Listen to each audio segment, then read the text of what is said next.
কার birthday সেটা দেখ। দেখো, কেক কেটে সেলিব্রেশন করলেও এটা কোনো বার্থডের ভ্লগ নয়, এটা অবভিয়াসলি আমাদের পিকনিকের একটা ভ্লগ। তো ফাইনালি নতুন বছরে পিকনিক তো হওয়াই দরকার। এই যে আমি চাল ঢালছিলাম এদিকে, আর এদিকে কফি নিয়ে চলে এসেছিলো রিমি। সকালবেলায় বেশ নিজের হাতে কফি বানিয়েছিল। তো এই ছিল রিমি, ও নিজের হাতে কফি টফি বেশ বানিয়েছিল, আমাদের সার্ভ করেছিল। আর বাকি সকাল সকাল এই যে মানে মানুষের কত খিদে লাগলে একা একাই খেয়ে নেয়, তাকে এগুলো প্রমাণ। আমরা কেউ খাইনি। তারপর এক একে সবাই সবার টিফিন এরকম নিচ্ছিলাম। এই যে আমার টিফিন এটা দিচ্ছিল, আর এদিকে বদ্দারা ওই দিকে গিয়ে খাচ্ছিল। জায়গাটা বেশ দারুণই ছিল। তো তারপরে এরকম বেসন মাখা হচ্ছিল, যার জন্য মানে হবে বেগুনি হবে। তো তারপরে এরকম গরম গরম তেলে এই যে নরম নরম বেগুনগুলো ছেড়ে দেওয়া হলো।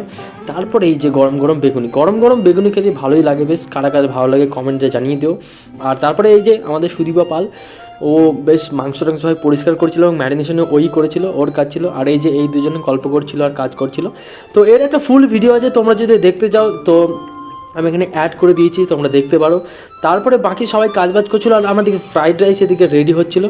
আমাদের মাস্টার শেফ অয়ন ও নিজেই করেছিল। তো আমাদের মেনুতে চিকেন এবং মাটন দুটোই ছিল। চিকেন রান্না হওয়ার পর মাটন এই যে হচ্ছিল। তো ফাইনালি তারপর নাচ শুরু হয়ে যায়।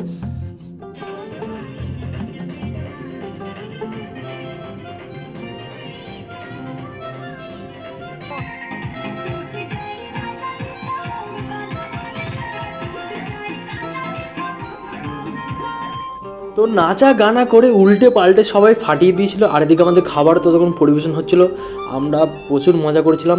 তোমরা কারা কারা পিকনিক করেছো কমেন্টে জানাতে পারো। আর ততক্ষণ আমার চ্যানেলটি সাবস্ক্রাইব করে দাও এরকম মজার মজার ভিডিও দেখার জন্য। বাই।